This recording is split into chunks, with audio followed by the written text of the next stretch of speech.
Qrafon Online-da keçən həftə maraqlı texnologiya sızıntıları ilə zəngin oldu. Samsung ilk dəfə olaraq 8 flaqman smartfon təqdim etməyi düşünür. Xiaomi qlobal bazar üçün sürpriz hazırlayır. Google Pixel 11 Pro və 11 Pro Fold artıq real şəkillərdə görünür. Apple isə özünün iPhone Air 2 smartfonu ilə diqqət çəkir. Sonda isə Samsung istifadəçiləri üçün çox maraqlı bir xəbərim var. Odur ki, videonu sona kimi izləyin.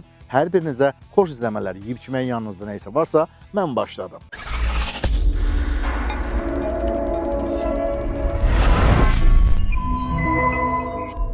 İlk gimbal stabilizasiya kameralı Honor Robot Phone-un təqdimatı 12 avqustda baş tutacaq. Təqdimatına az qalmasına baxmayaraq, bu smartfonun bütün texniki xüsusiyyətləri internetə yayılıb. Smartfonun premyerası 12 avqustda planlaşdırılıb. Device'ın xüsusiyyətləri Digital Trust Station ləqəbli insider tərəfindən açıqlanıb. Honor Robot Phone 2640-ın 1216 piksel icazəli 6.3 inçlik LTPO ekrana sahib olacaq. Maksimum parlaqlıq 6800 nitə çatacaq. İstehsalçı xüsusi əks etdirən örtükdən istifadə edib. Smartfon Snapdragon 8 illik Gen 5 çipi ilə təchiz olunacaq. 120 Watt naqilli zaryadkalı 7060 mAh-lıq batereya ilə təmin ediləcək. Həmçinin 3 xüsusi çipə sahib olacaq. RF siqnalının gücləndirilməsi üçün C1, təkmilləşdirilmiş enerji səmərəliliyi üçün E2 və kamera idarə etməsi üçün H1 çipi. Əsas kamera 23 mm fokus məsafəli 200 megapiksellikdir. Gimbal üzərində quraşdırılıb. Onun yanında 2.7 qatlıq optik zoomlu 200 megapiksellik periskop tipli telefoto linza var.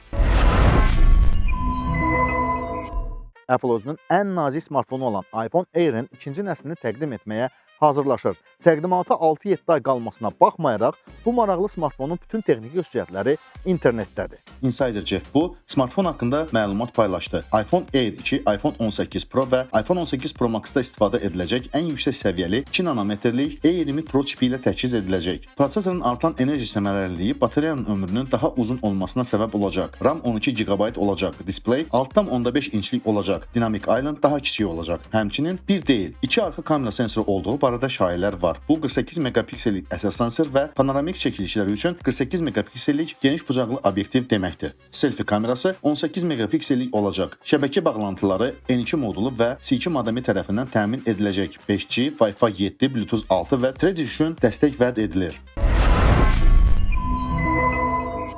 İndiki dövrdə həyatı və işi internetsiz təsəvvür etmək olmaz. Mənim də işim internetdən asılıdır. Ona görə də mən sürətli, kəsilməz və stabil interneti seçirəm. Mənim seçimim Start Telekomdur. Çünki işimin ən maraqlı anında internetim kəsilmir. Əgər siz də stabil internet istəyirsinizsə, mütləq Start Telekomu seçməlisiniz. Start Telekom, dost kimi dost, internet provayderi.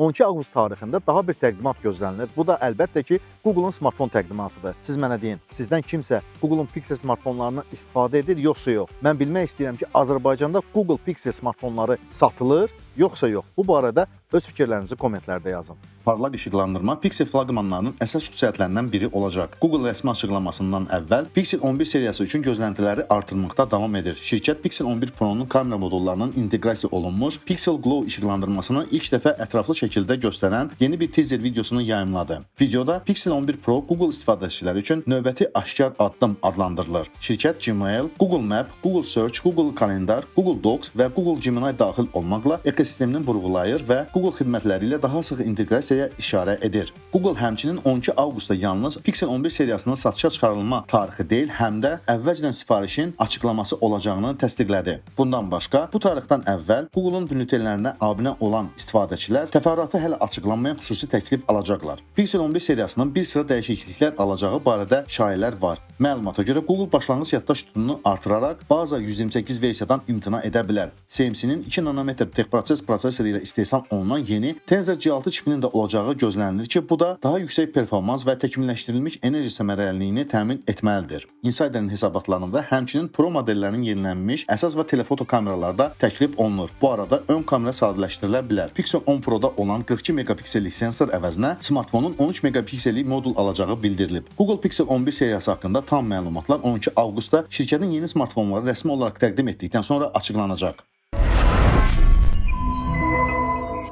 Azərbaycanda Xiaomi fanatları istənilən qədərdir. Bu xəbərim isə məhz Xiaomi fanatları üçündür. Xiaomi 18 Pro Max smartfonunu qlobal bazarda təqdim etməyə hazırlaşır. Xiaomi sevərlər, Xiaomi fanatları bu xəbərə görə videonu mütləq like etməlisiniz.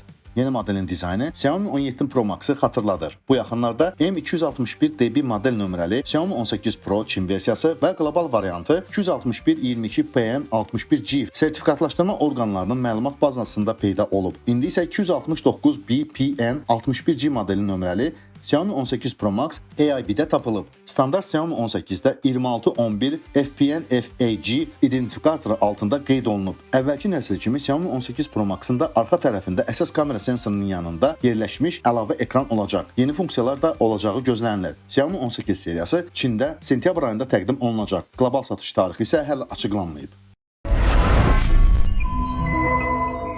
Samsung 27-ci ildə flaqman seriyasında 8 smartfon təqdim etməyi düşünür. Söhbət ənənəvi form faktorlu 4 və qatlanan ekranlı 4 smartfondan gedir. 27-ci ildə flaqman Galaxy S xətti artıq 3 deyil, 4 modeldən ibarət olacaq. Əsas Samsung Galaxy S27, daha böyük Galaxy S27 Plus, premium və kompakt Galaxy S27 Pro, flaqman Galaxy S27 Ultra. Qatlanan ekranlı smartfonlar da planlaşdırılır. Geniş pasport stilli smartfon olan Galaxy Z Fold 9, kitab stilli smartfon olan Galaxy Z Fold 9 Ultra və qatlanan Galaxy Z Flip 9, 3-ə qatlanan flaqman olan Galaxy Trifold 2. Galaxy S27 Ultra Samsungun növbəti seriya flaqman smartfonları haqqında internetdə çox qarmaqarışıq infosuntular gəlir. Əvvəllər deyirdilər ki, Galaxy S27 Ultra bir kamera modulunu itirəcək. İndi isə yeni bir dizayn. Samsungun növbəti flaqman telefonlarının təqdimatına bir neçə ay qalıb, lakin insiderlər artıq qarşıdakı modellər üçün qiymət artımlarını və kamera dəyişikliklərini müzakirə edir. Galaxy S27 seriyasının 27-ci ilin əvvəlində təqdim ediləcəyi gözlənsə də, sızmaların sayı artmaqda davam edir. İlkin məlumatlara görə Samsung ilk dəfə 4 model buraxacaq. Galaxy S27, S27 Plus, S27 Pro və S27 Ultra. Ən yüksək səviyyəli versiya hazırda ən çox diqqət cəlb edir. Daha əvvəllər məlumat sızdıran Ice Universe Samsungun 3 qat zoomlu telefoto linzadan imtina edə biləcəyini iddia etmişdi, lakin bu məlumat sonradan şübhə altına alındı. Google Pixel üslubunda geniş üfüqü panel də daxil olmaqla tamamilə fərqli kamera konfiqurasiyaları ilə internetdə çoxsaylı konsepsiyalarda görünməyə başladı. Lakin hələ ki belə bir yenidən dizaynın təsdiqi yoxdur. Ice Universe özü ənənəvi 4 kameralı sistemin keçmişdə qala biləcəyini israr etməyə davam edir. Lakin son render Xiaomi Redmi-yə bənzər bir şeyi göstərdi. Fəal şəkildə müzakirə olunan digər bir mövzu gələcək smartfonların qiymətidir. Crowrow-nun məlumatına görə Cənubi Koreyada Galaxy S27 Ultra-nın qiyməti təxminən $105 arta bilər. Bu komponent qiymətlərinin davamlı artması və artıq smartfon bazarına təsir edən yaddaş çatışmazlığı ilə əlaqələndirilib. Hələlik bütün bu məlumatlar yalnız erkən sınıntılara əsaslanır və Samsung müxtəlif dizayn və spesifikasiyalar seçimlərini sınaqdan keçirməyə davam edir. Galaxy S27 seriyasının görünüşü, kameraları və qiyməti haqqında daha dəqiq məlumatlar ehtimal ki 27-ci ilin əvvəllərinə yaxın ortaya çıxacaq. İndi isə bu videonun ən maraqlı xəbəri. Bütün Galaxy smartfon istifadəçilərinin bir gileyi var. O da akkumulyator tutunun az olmasıdır. Samsung bu problemi aradan qaldıracaq. Böyük akkumulyator tutumlu Galaxy S27 seriyalı smartfonlar gəlir.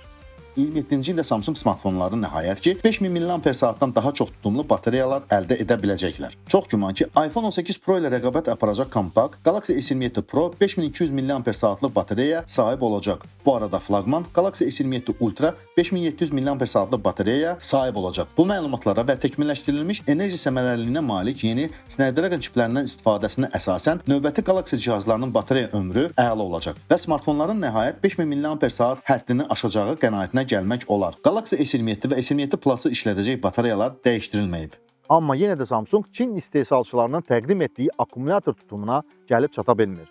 Bunun nəyə görə və nə üçün olduğunu isə yenə də Samsung bilir. Sizə bir sualım var. Galaxy smartfonları istifadə edənlər, siz mənə deyin, smartfonun gündəlik istifadəsində akkumulyatorla bağlı hansısa bir problemləri yaşamırsınız ki? Əgər hansı problem sizi daha çox bezdirirsə, gəlin bu barədə kommentlərdə yazaq. Videonu bura kimi izləyən hər kəsə təşəkkür edirəm. Əgər videonu sona kimi izlədinsə, mütləq videonu like edirsən. Qrafon texnologiyanı sevənlərin kanalıdır. Əgər sən də texnologiyanı sevirsənsə, mütləq Qrafona abunə olmalısan. Onsuz da Azərbaycanda texnologiya sevərlər çox azdır. Qrafonda çox maraqlı videolar var. Siz bu videolara baxmaqda, videoları like edib komment yazmaqda və ən əsası Qrafona abunə olmaqda davam edirsiniz. Mən isə YouTube'da olduğumuz üçün sizinlə sağollaşmıram. Grafon eğlendirir. Grafon abunenizi gözleyin.